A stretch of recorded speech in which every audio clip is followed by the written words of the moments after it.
Let's look at another example with conversion factors.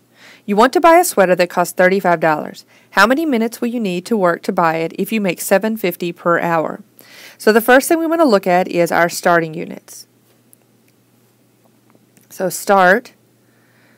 The only number we're given are the 35 and the $7.50 per hour. But note that we really have a conversion factor here. There's a relationship between dollars and hours, so that's probably not where we're going to need to start a problem.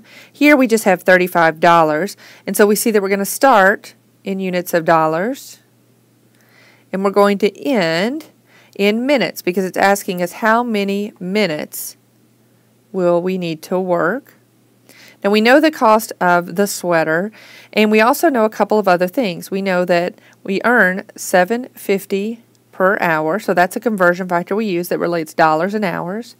I also noticed that I'm asking for my answer to be in units of minutes, but I have hours here, so I'm probably also going to need to know that 60 minutes equals 1 hour. Now I can go about setting up my problem. I know I'm going to start with dollars, so I'm going to start with $35 for the sweater. I know that whatever I do, that dollars has to be on the bottom because I need those to cancel out. And so I say $7.50 per hour. And I know this is the relationship I'm going to use because if I look at the conversion factors I know, the only one that has dollars in it is this $7.50 per hour. Because I have dollars here, I need dollars to be there. So I really don't have any other options for how to arrange this. So I have $7.50 per hour because that's the rate of pay that I earn. Now I can cancel out dollars and dollars. Now I have units of hours, but I want my answer to be in minutes. So I'm going to say 1 hour equals 60 minutes because we know that's true.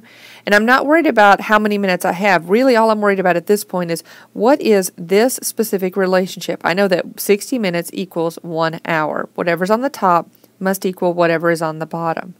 I look at my units and I see that hours can cancel with hours. Based on my problem at this point, dollars canceled with dollars, hours canceled with hours, and I'm left with units of minutes, which is what I want for my answer. So now that I know my setup is correct, I can go back and solve for my answer. And what I'm going to do is take 35 times 60 divided by 750. And I end up with 280 minutes.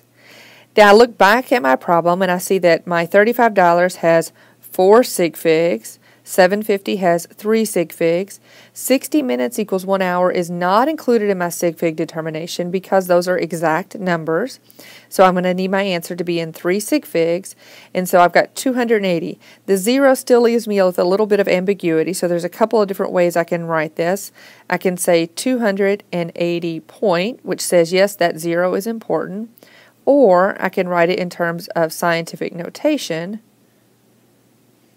and that also is explicit about the number of significant figures in my answer. If you're having trouble doing the calculations because you have some values on the top and some values on the bottom, it's okay to multiply through all of the top, write down what you get. So we could say 35 times 60 is equal to 2100. And then on the bottom, we see we only have 750 times 1, so it works out to be 750, and then do the calculation. After a while, you should get more comfortable with your calculator so that you can do all the calculation in one step.